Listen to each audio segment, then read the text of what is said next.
Moving through this one.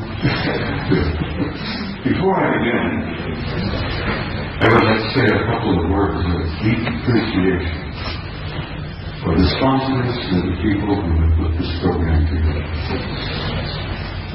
I've been involved in speaking publicly all over the planet and all over the United States. I've been at conferences here, I've been at conferences there, and I know how terribly difficult it can be to put a program like this together. And I have to say, I have tremendous respect and admiration for the people who've done this. Most of all, I have to respect their courage for dealing with a subject like this, where most of the elite leadership and the power groups of the world want this subject to go away. And these courageous young men who have put this together are brave, and they deserve my respect and your admiration. And I want to say thank you, because I know what you did.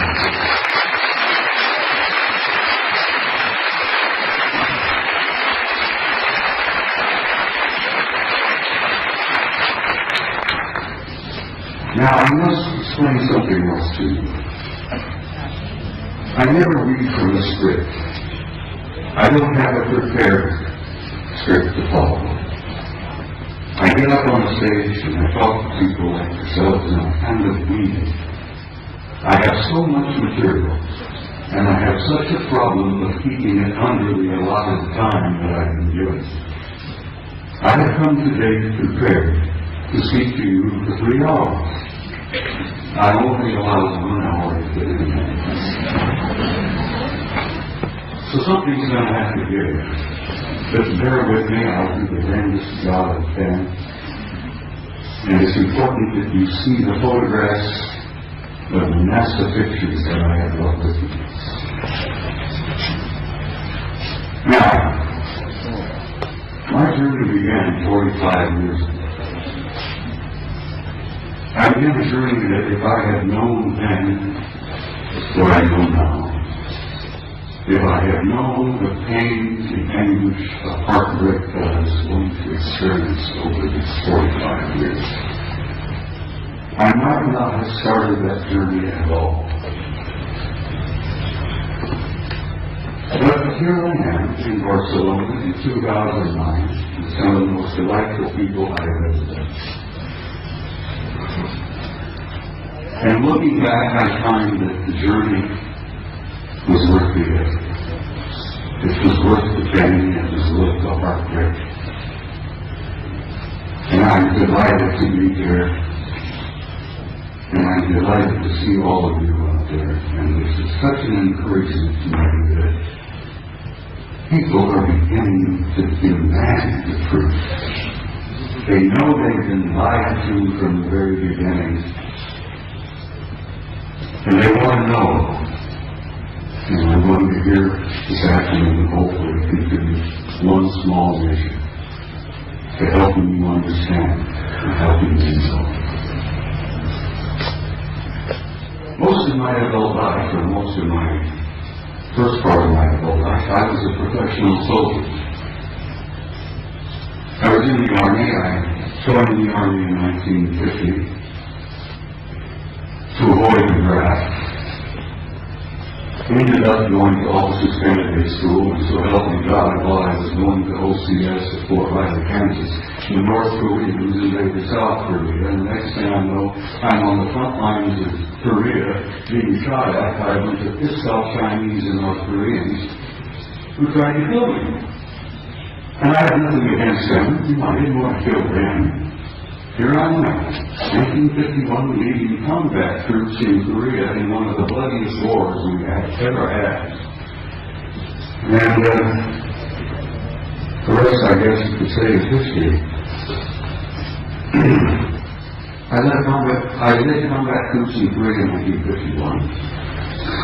I spent 27 years on active duty, and I also was involved in the war in Southeast Asia in 1970.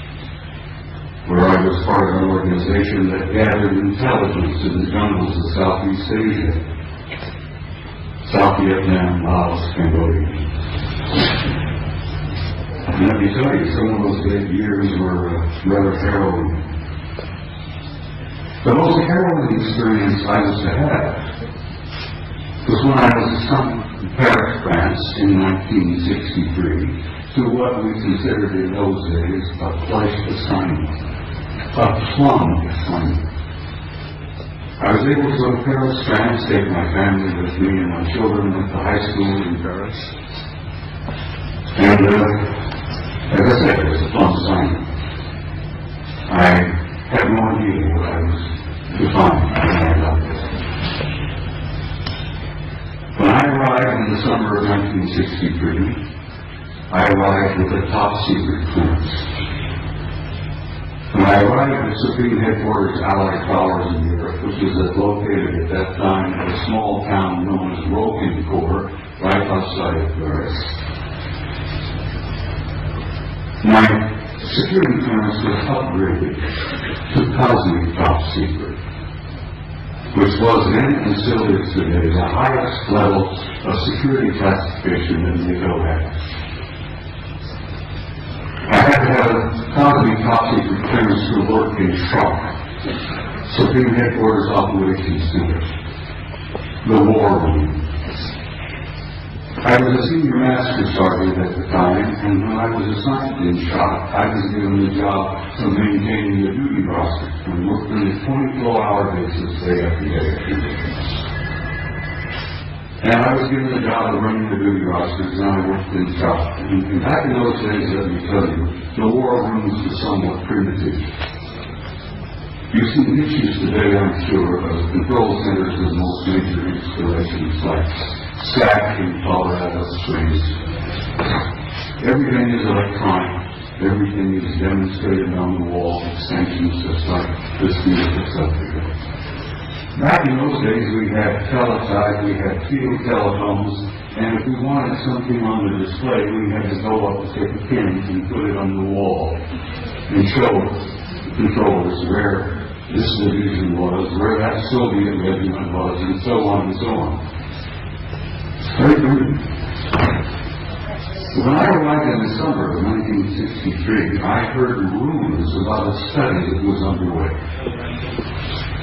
Now, it interested me because the study was about UFOs.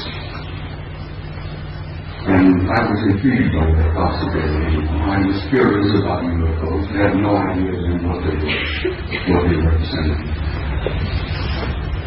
But we used to discuss this in the shop, in the war room. The study was underway. What was it about? What happened? Well, it appears that on the morning of the 2nd of February, 1961, World War III almost began. And it was involved in the flyover of large numbers of circular metallic craft, flying in formation, very obviously under intelligent control.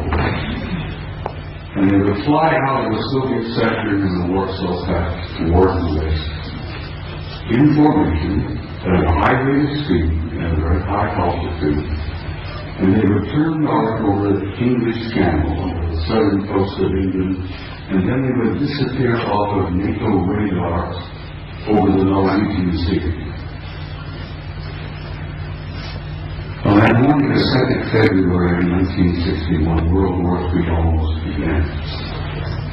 The Soviets went on red alert, the NATO forces went on red alert, everybody was, fingers on their fingers, thumbs poised above those red buttons. And World War III was such moments. Within 20 minutes, it was all over. The objects flew, turned north, disappeared off radar, followed. After this event occurred, a British Air Marshal by the name of Sir Thomas Pike, who was a Deputy Supreme Allied Commander in Europe at that time. He was the deputy to my boss, General Lyman Landisser, an American four-star general who was known as SACEUR, Supreme Allied Commander in Europe.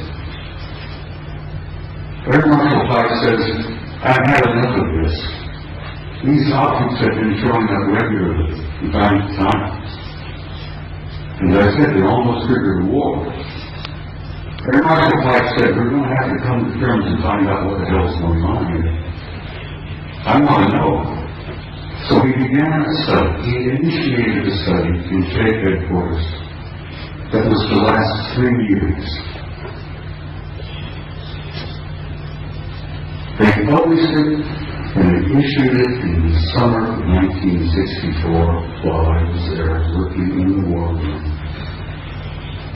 We titled it an assessment, an evaluation of a possible military threat to Allied forces in Europe. So it had some pilot units. Couldn't learn very much about that. An assessment, an evaluation of the possible military threat to Allied forces in Europe. I was working in the war room one early morning around 2 or 3 o'clock, and as I jokingly used to refer to it, the coffee was too black to drink. We read all the newspapers, magazines.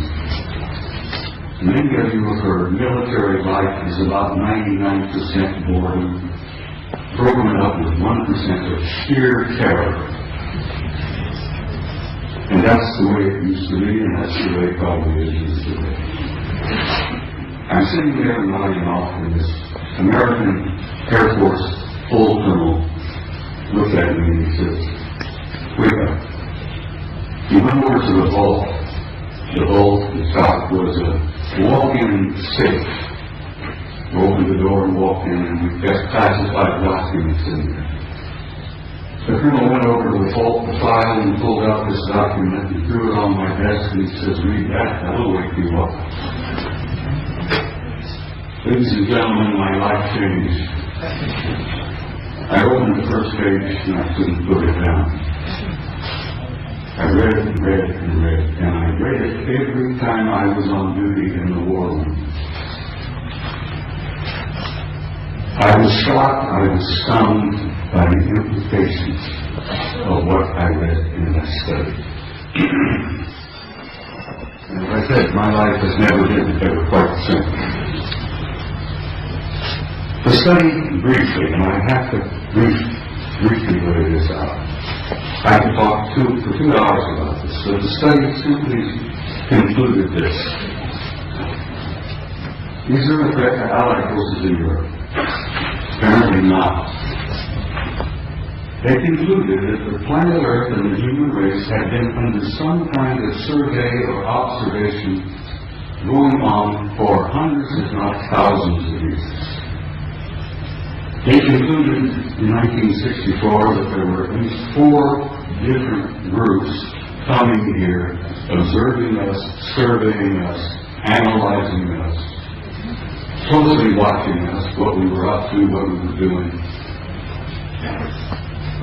They concluded that there did not appear to be a military threat involved because the repeated demonstrations of incredibly advanced technology demonstrated to us that if they had been hostile or malevolent, there was absolutely nothing we could do. If they were evil in their intent and they were hostile toward us, it would have been over a long time ago. So, the conclusion was there were 4 different groups involved.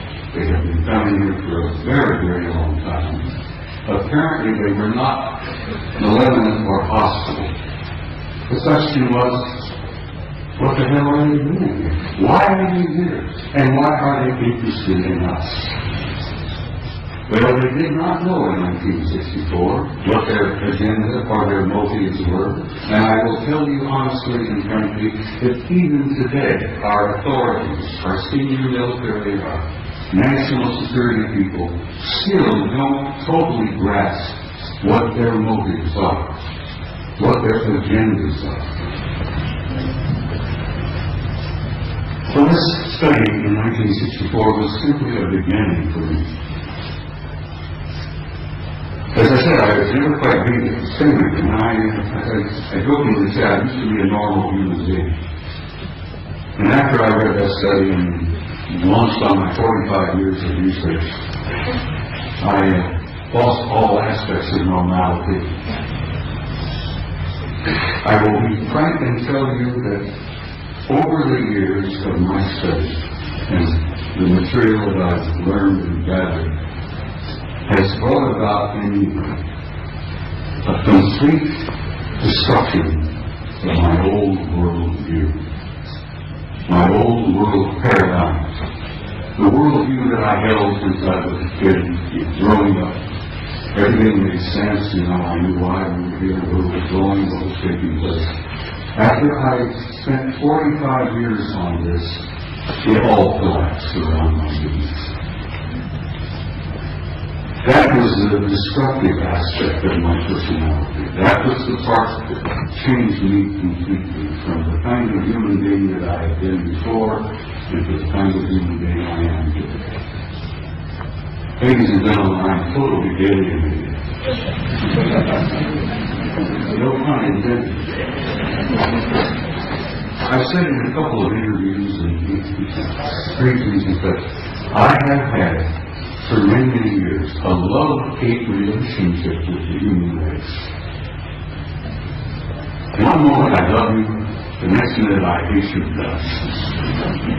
One minute I adore you for your potential and the beauty of your music and your literature and your art, and the next minute I'm saying, to hell with all of you, blow them up, let them blow themselves up, clean the planet off, get rid of them. As far as the struggle of having lost your old world view, when your old paradigm collapses around your knees. So the man standing in front of you today is literally a human wreck as compared to what I used to be. But I feel pretty good about it. I lost all my old illusions. I opened my eyes and I saw the future. And I'm very happy about what I've seen. I've learned over the years from infinitely variety of sources here, there, and everywhere. I didn't retire from the Army until 1976, and I kept my top secret clearance up until that moment. After I retired, I went to work for the Federal Emergency Management Agency and worked another 14 years for the U.S. government, where I had a top secret clearance. So I have a total of 41 years of federal service in my state. But I've learned things over the years that literally still today stun me and shock me. I've learned that the human race is a hybrid race. I've learned that we are not merely alone. We have never been alone. We have had an intimate interrelationship with advanced extraterrestrial intelligence from the beginning of our history. And let me tell you that intimate interrelationship is still going on. There's one race in particular, apparently re-engineered us as a species about 200,000 years ago. What we are here today is what we call Homo sapiens sapiens. You're engineered creatures. Your genetics has been manipulated. You're not the same that you were, and you are not the same of what your children and grandchildren and great-grandchildren will be in the next 100 years. The human race is going through a transition. And it's more than a transition. It's what I've learned to be a transcendent transformation into a new race, into a new future. And your descendants will be as different from what you are here today as what you are from old Australopithecus half a million years. That's not something to be afraid of. Something to look forward to. You're growing, you're developing, you're becoming a new race, you're becoming a new species. Your grandchildren, your great-grandchildren, your descendants on in the next century or two have destiny in the stars. Don't tease out that sort of man. This species, this race, this troublesome bunch of monkeys has its destiny in the stars. And we are a part of this infinite universe filled with intelligent life. And we have been from the beginning, but we're only now beginning to wake up and see it. Only now are we beginning to open our eyes and listen with our ears and look out there and say, all right, where have I been? What am I now? Where am I going? As I said, your destiny is in the stars. Your generations to come, your descendants, your grandchildren, great-grandchildren, will go out there and they will claim their rightful place in the universe filled with intelligent life. Your place out there belongs to you. You have a right to that, and you will claim it. There is so much to talk about. I've got some slides I have to share. Would you gentlemen please put the first picture up on the screen? I'm being assisted by some very wonderful people about humanity. I'd like to start with a shot like this. Pictures of this nature are sort of inspiring. It gives you a glimpse of the community that you are a part of. A little glimpse of the stars out there, the nebulae. That's where you're from, and that's where you're going home again to. That's where you belong. Next picture, please. I love these. They're so beautiful. I have some of these on my wall. They inspire me. I look at them and I have a sense of recognition that I've been there before. And I know that I'm going back. But something happened in my country over the last few years that I'm very, very troubled by. Just last week, the United States celebrated the 40th anniversary of putting a man on the moon. And we went through this whole whoop-de-doo of patting ourselves on the back and saying, gee, wasn't that neat? Armstrong, Aldrin, Collins up there in orbit. On the moon, aren't we great people? Aren't we magnificent? Look what we did. So let me tell you a couple of things that they did that you may not have ever heard about before. They took the few pictures they had it all televised, everybody, Walter Cronkite and all of them were looking out. Golly gee, isn't this great? Isn't this neat? You got a couple of guys on the moon. Ladies and gentlemen, my government, NASA, NASA, which many of us in the United States say stands for never a straight answer, proceeded to erase 40 rolls of film of the Apollo program. The flight to the moon, flight around the moon, the landings on the moon, the walking guys here and there. They erased, for Christ's sake, 40 rolls of film of those events. Now we're talking about several thousand individual frames that were taken that the so-called authorities did not have a right to see. Oh, they were disruptive, socially unacceptable, politically unacceptable. I become furious. I'm a retired command sergeant major. I was never famous for having a lot of patience. The idea when I found out that they had erased 40 rolls of film involving several thousand individual shots about what really happened up there, I became so furious that I could have punched the director of NASA in the nose. I try to be. I'm not a dangerous man. I like to tell people that Like Henry Higgins in my tragedy, I have a milk of human kindness by the quart in every vein. So I really am a gentle man. But I have the capability and potential of being rather dangerous and violent. And these lies and these cover-ups that I've learned about firsthand over the years literally infuriate me. I hope it infuriates you, because these authorities, these nitwits in high positions of power, who will see you spend all the money that the American people make for their own use, for their own private programs, and then lie through their teeth about what the truth really is. Well, thanks to the idea that there were a few employees in NASA 40 years ago, even today, there are some good people working there, decent people, honest people. I have some film that they preserved that was not destroyed. So I'm going to put up the next picture for you.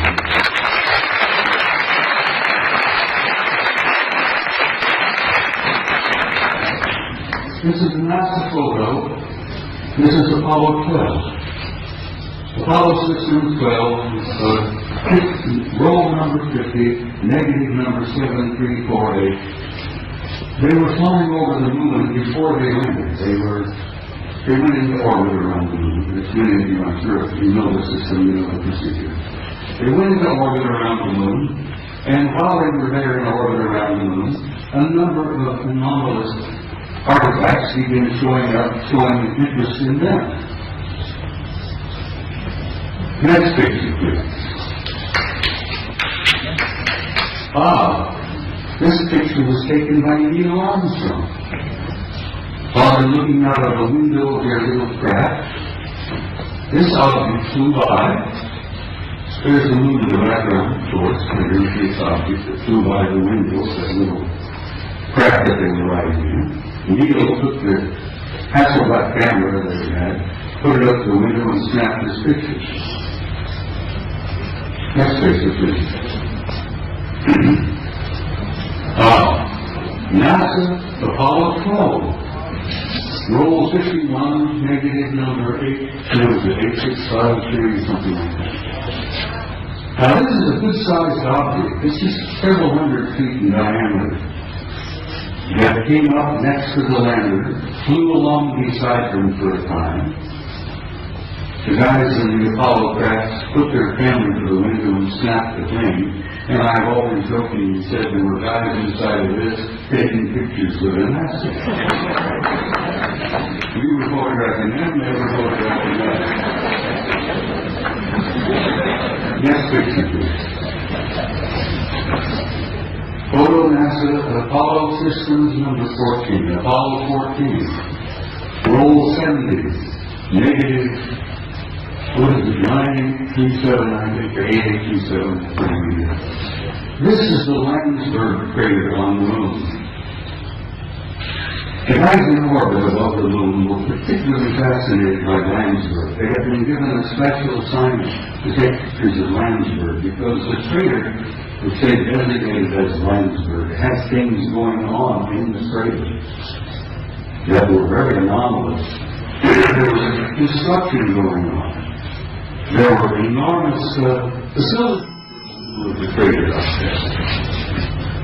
So they were specifically designated and signed to photograph Landsberg to see if they could figure out what the hell is going on down there in the crater on Landsberg. While they were looking at Landsberg, this object happened to express interest in them and flew by. Now this line is an artificial line that was drawn to show you the direction that this object was going. This is a good-sized object flying past the Apollo landers. I'm so glad that some of these were faded. I still get fancy. 40 rolls of film was taken in the arresting. Anyhow, next picture, please.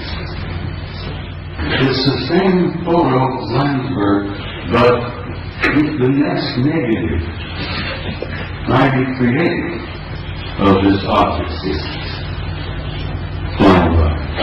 Next picture. Now we're getting into some nitty-gritty. I'm going to give you just a brief little bit of history here.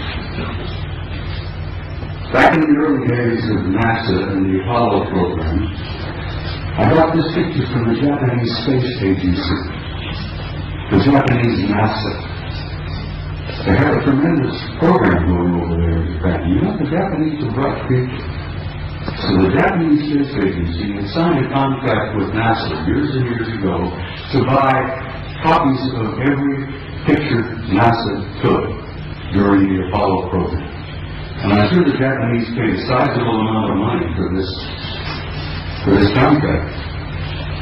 And as the films were developed and the photos were made and they shipped them off to Japan, and the Japanese had a tremendous reservoir of good, original NASA pictures. They bought them, they paid for them. This photograph was released by the Japanese Space Agency. You can see the Japanese writing here. This was taken by Apollo 13. Now, you're all familiar, I'm sure, with Apollo 13. That was the aborted mission that was going to the moon to land, and they had an accident on the way. They couldn't land. They barely got back. While they were on the way to the moon, here's the moon. A number of things began happening. Some strange objects were appearing outside the windows of the spacecraft. And guys get out their Hasselblad camera and start taking pictures. This photograph shows three different objects. This looks like a circular object with a large dome on top. This is a smaller object in a circular kind of disc shaped craft. But coming in from the right margin of this particular picture is this. Next picture, please. Here we are. This is a blow-up of the positive in the photograph. And here is a blow-up of the negative of this object here. Ladies and gentlemen, this particular object is 5 miles long. And I'm tempted to use the term big mother. No pun intended, but it appears to be a mothership. It's gigantic. 5 miles long. And here these NASA guys are up there in this little tank Apollo capsule. And they look out their window and they see something that's 5 miles long. Shakes them up a little bit. When they got back to NASA with these pictures, it shook them up a hell of a lot. Next picture, please. This is the next sequence. Here, this large motor has moved into the middle of the frame, and something else has shown up over here, which has been estimated to be 2 miles long. But this thing upset the guys.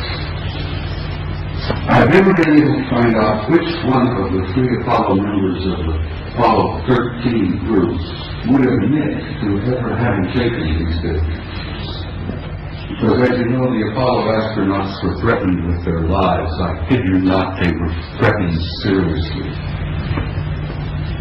They even threatened their families if they ever divulged any of the information that they knew. Next photo, please. Now, here we are. Here's the big mother. Here's the other one, 2 miles long. Here's a picture of the positive. This is the negative. This mother is 5 miles long. Up here you see what appears to be 2 circular objects either arriving or departing from that particular big ship. I can almost understand why the authorities in NASA, why the authorities in the space program didn't want this information to come out. They were frightened. They were stunned. They couldn't deal with it themselves, and they figured If they couldn't handle it, you couldn't handle it. There would be social disruption, I believe is one of the terms they use. There would be served with body politic, I believe the term they use. So they clamped the lid down on this, and it's still down, and it's going to stay down, I'm afraid, for some time yet. Until people like yourselves and people like me and the rest of them here on the stage, by pushing and prodding and chipping away at this lie and this secrecy, will eventually we will succeed. And don't you doubt that?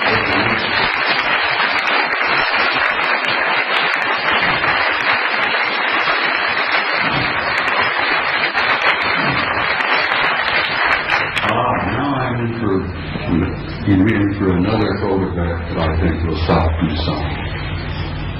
In 1980, NASA, never a straight answer, launched the Voyager program to Saturn. They launched this little mechanical spaceship, filled with cameras and filming.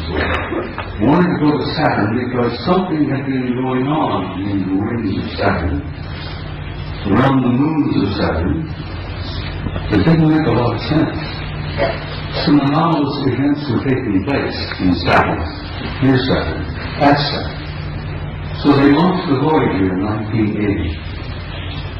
The pictures they got back from Voyager were so stunning and so shocking that they just locked them up in safe.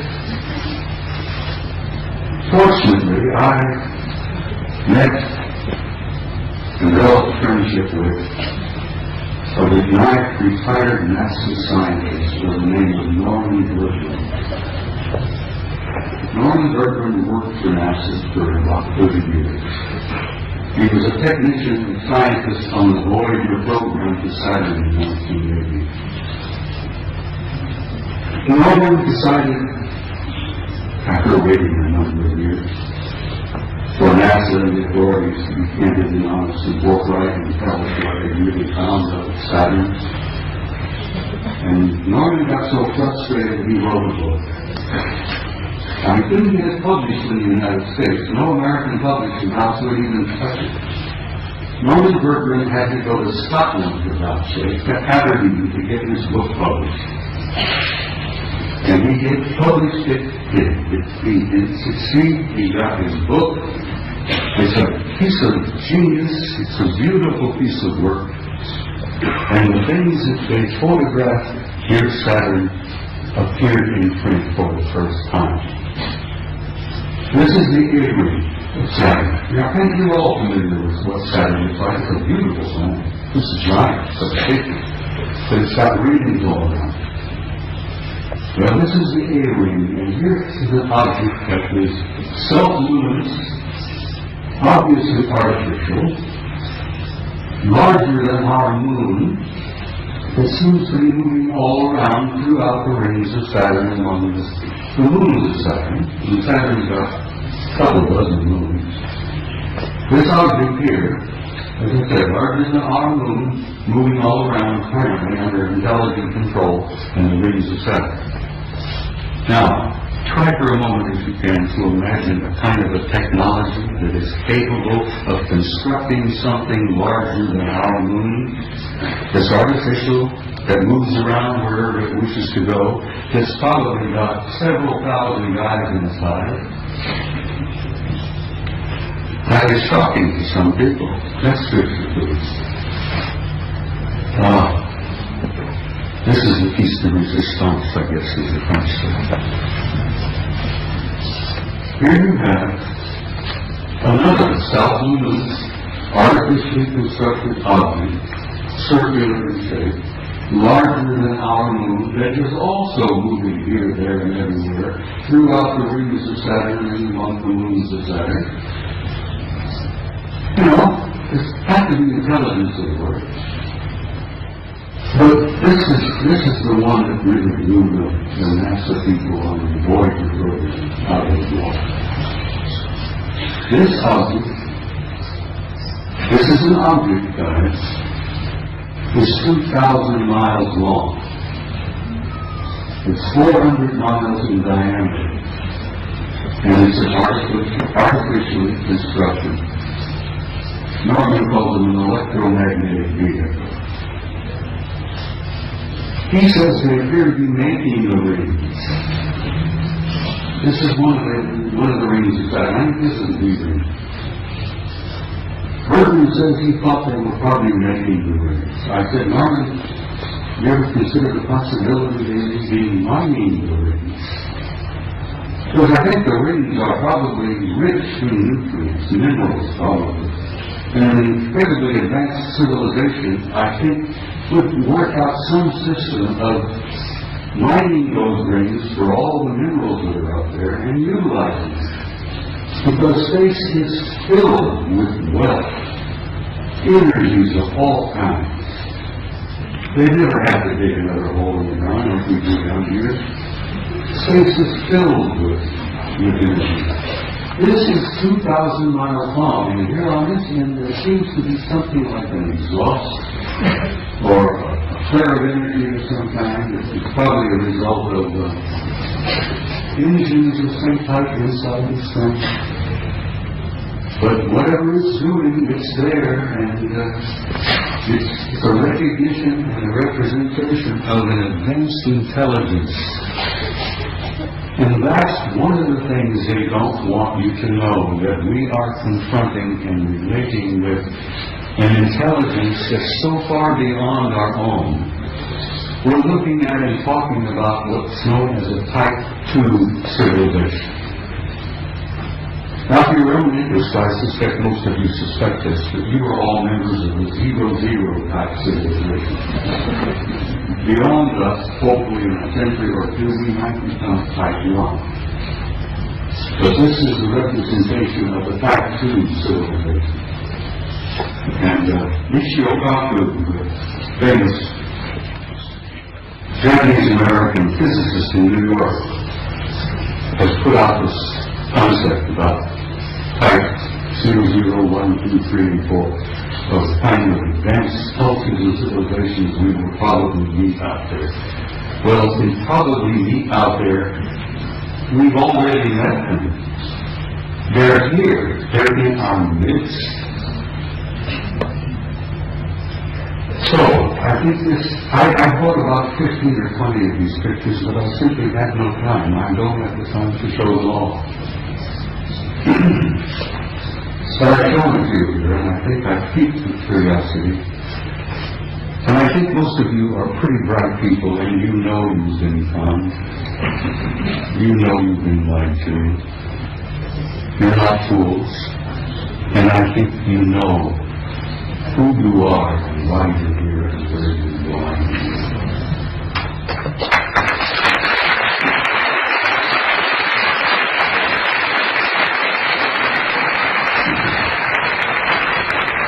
Next photograph, please.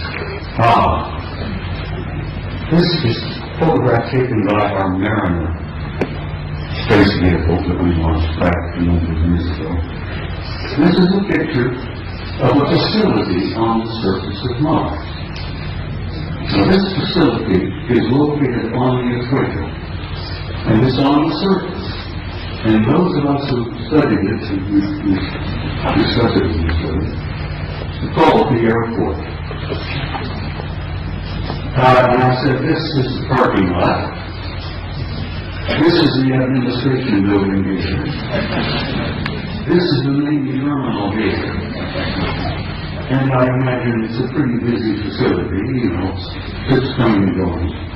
But it's not an airport, it's very likely a spaceport. It's on the surface and it's on the equator of Mars.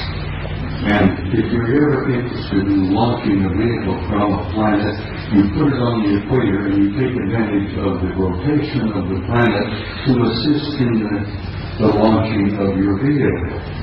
You can take the momentum of the movement of the planet and it helps you get the thing off the ground. So it's exactly on the equator, it's on the surface, and it's massively fast. So maybe that is the parking lot, I don't know. Maybe that's the admin building, but there's something going on Mars. And I've been going back and forth with Richard Hoagley now for years. where Richard, who I know most of you are aware of, is convinced that Mars is covered with ruins. Well, it is. But it's not just ruins. There are things going on that planet. On the surface, under the surface, continuously. Next picture, please. This was published in a German magazine, but this is a Soviet photo. This is from their Ufo spacecraft. This is a city under the surface of Mars that is the size of Chicago. Chicago is one of our big cities. Several million people live in Chicago. This is on the surface. You can see the city block. Breakdown here, portions of the neighborhoods, whatever it is. But it's generating an enormous amount of heat. And they picked this up on the infrared when Phobos was going around the planet snapping pictures like crazy. And the Soviets were pretty open about their use of some of their photos. Contrary to the United States, where lying has become a fine art. Note that we started on our politicians. Phobos 2, sitting on Mars, under the surface, you can see the streets, Broadway, First Avenue, whatever it is. People have said, well, who was there? And I said, for God's sake, it's the Martians who were there. What a silly question to ask. Who's there?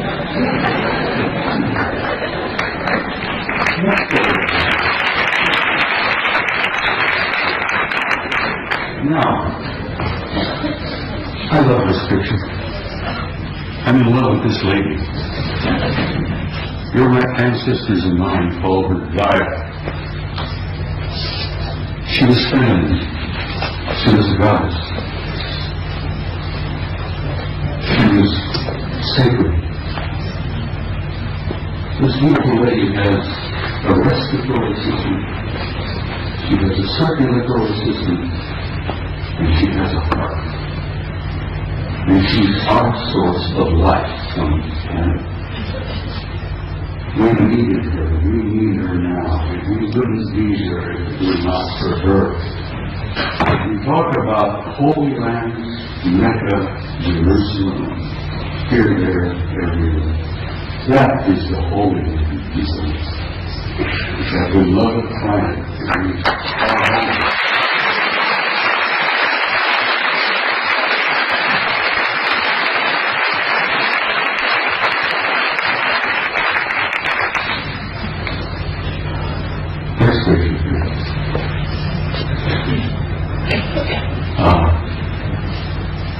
I spoke to you earlier about the fact that your grandchildren and great-grandchildren and so on, the generations yet to come have a destiny in the stars.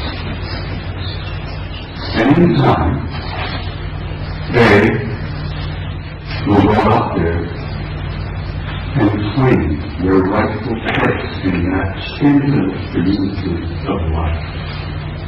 And you can believe that, and you can accept that with an assurance and truth that goes beyond doubt.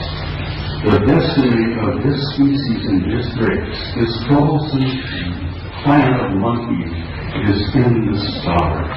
And there is your destiny.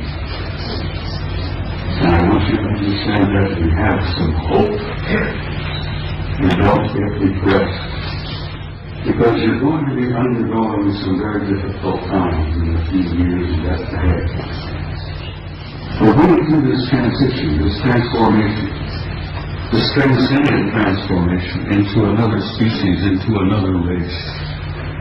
And if you remember your own adolescence, it was a painful time. The species, the race, is going through adolescence. But we're not alone. We need help. We have family that is helping us. And they've been helping us for a long time. They've been trying to encourage us and nourish us and try to point the right direction for us to go. Because we are troublesome adolescent children. And we are going through this transformation. But my point is that there is no doubt about the inevitable destiny and truth of the human race. Now, I want to quote something from you, if you'll bear with me here. One of my favorite authors, poets, was a man I admired for years, Count Tolstoy. Tolstoy said that there is something in the human spirit that will survive and will prevail.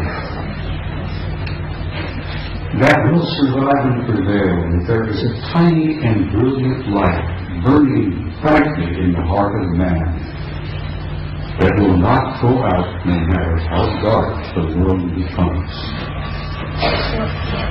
And then in the years ahead, when things are difficult and economic problems take place, there will still be disruptions, fear.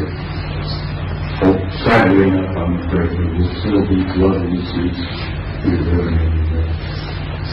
This coming out of adolescence is not an easy process. But then, what do you do when you reach beyond adolescence? You reach adulthood. You grow up. And we're growing up.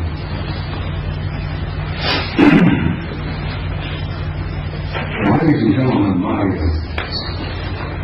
journey is coming to an end.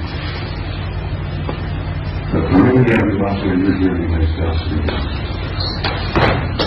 And I want to say something to you before I move to say that to you.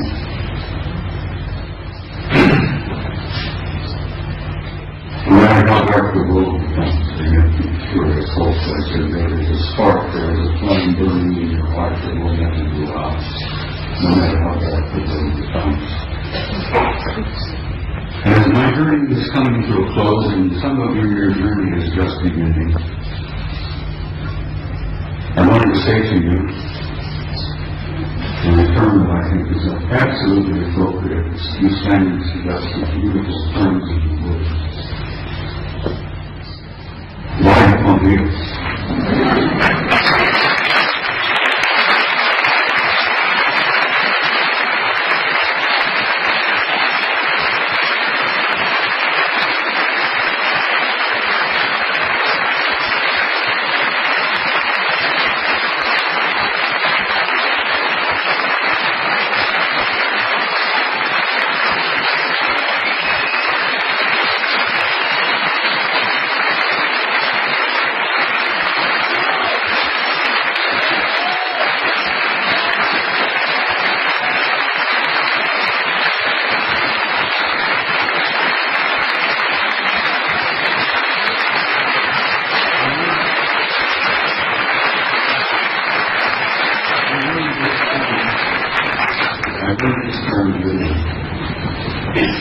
I've never been to Spain before. It's one of my places that one of my favorites. I love it. Now I'm learning to love the Spanish. In Italian, I learned to say this, and I will say it to you, and I understand you know the meaning of it, but it's similar. In closing, I want to say to you all,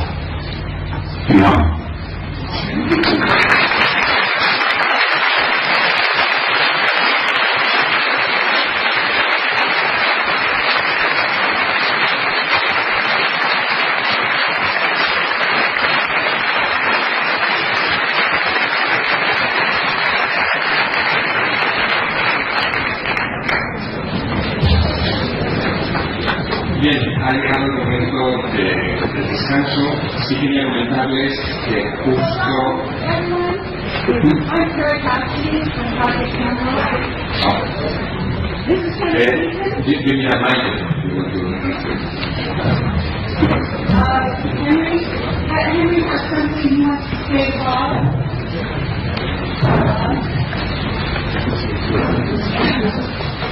This coming weekend. And we just want to say something here.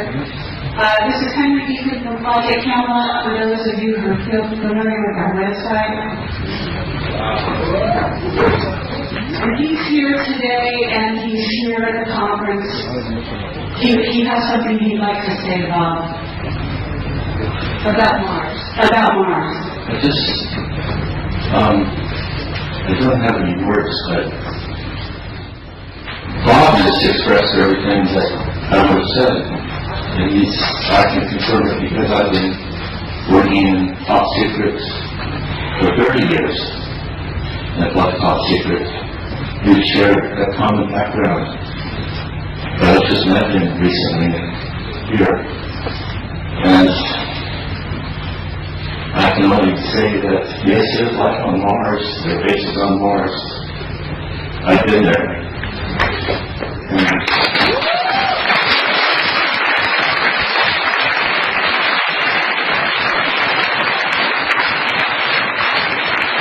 I didn't even get started in telling you some of the things I wanted to share this afternoon about who and what is on the moon and Mars with the embryo. It's a long story, as he said. There's not enough time to put it all together. Except that it's a positive story. It's not one of fear.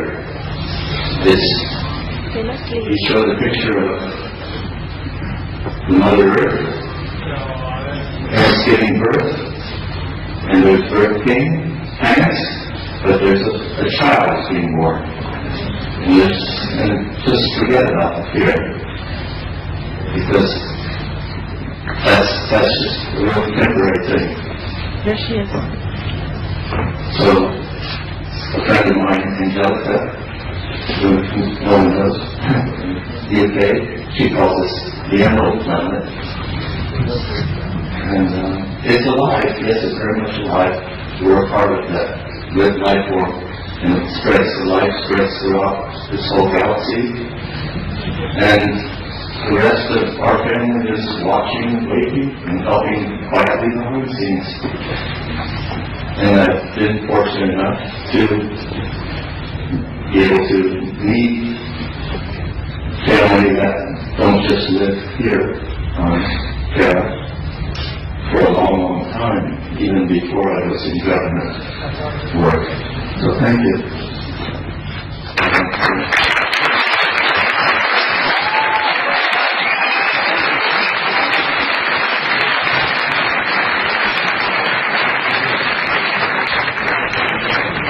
Ladies and gentlemen, am I still broadcasting? Henry Eaton, for those of you who don't know. Am I still broadcasting here? It's still here. I'm going to ask I was going to share a small story with you before I run out of time. I'm going to ask the gentleman to please bear with me again in just a few moments.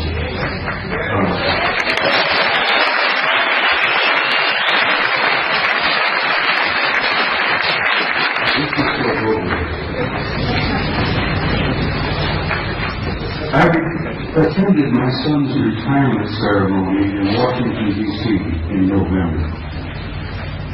My boy retired in November in Washington as a full captain of the United States Navy after 30 years of service. And while I was at this retirement party, the room was filled with admirals and generals and retired commanders and captains and so on. And we all had something cool in our hands, and we were all moving around among each other. Aimlessly, relaxed, you know. A retired Navy scientist, whose name must remain unquoted, came up to me, nudged me. He said, "I know you." I said, "Yes, I never saw it." No, he said, "I know you. You're that notorious retired command sergeant major with the big mouth." And I said, "Yes, I know." "Oh, that?" He said, "I have to share something with you before the party was over." He said, "I retired several years ago." He said, "My last job was at a government laboratory in Nevada, a few miles from Las Vegas." He said, "I am plasma fusion physicist. That's my expertise. That's my training, my background, not being a scientist. I thought, what? Plasma fusion physicist? He said, yeah, I worked at this laboratory outside of Las Vegas. He said, it's not commonly known, but it's relative. He said, I worked 5 years with 2 guys who were not from here. They were from somewhere else. And he said, they were delightful people. They were scientists, they were working with us, they were assisting us, they were encouraging us and offering us ideas and possibilities and nothing other in plasma fusion, which is infinite energy forever. But he said, I got to know them pretty well. And he said, after a couple of years, he said, I went up to one of them and I said, what do you guys really think of what human is? And this chap, Smithsonian, said, well, since you've asked, we think you are how do you word? A primitive, savage, and dangerous race. And the scientist said, I didn't agree with him. We are. We're a primitive, savage, and dangerous race at the moment. The other chap was standing there, who had been listening in. He was also from somewhere. Could you also smell that?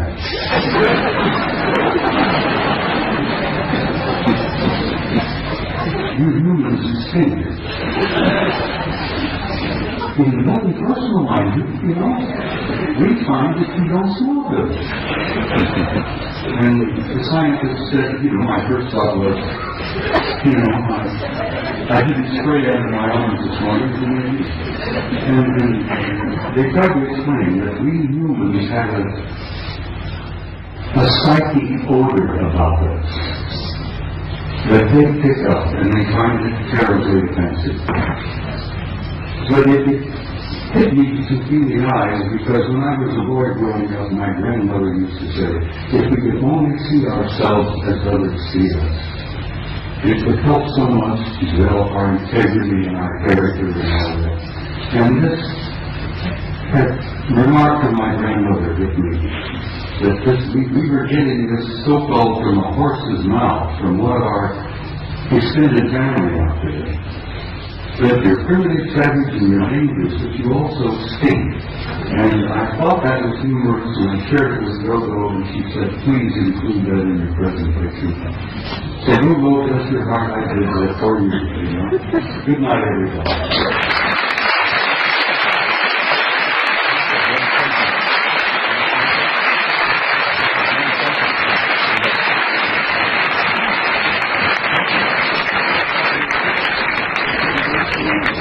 One sentence.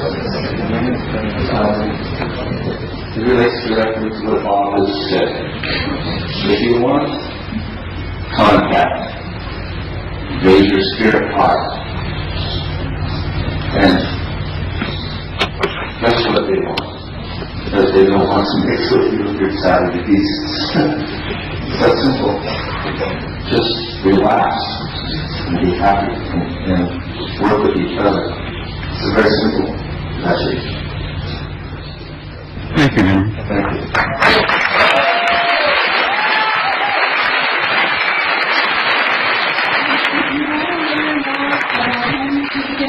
He is on our site. We have a lot of very long transcripts all about who he is, some of where he worked, and about Mars. We also have a video called Jump Room to Mars, in which David Wilcock and Bill Ryan and I discussed some of what he told us. And we're looking for maybe a 15-minute, maybe a half hour tomorrow when Henry Deacon can address you and maybe tell you some of the details. Thank you.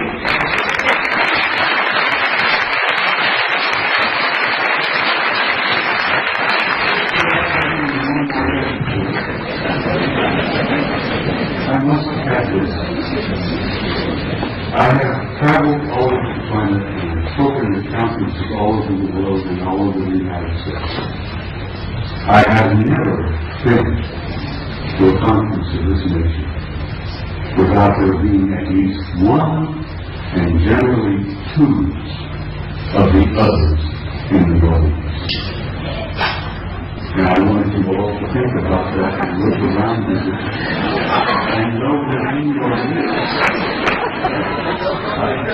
looking in the virtual, you have good friends in high places and in your midst. And I learned over the years to recognize it. Your family.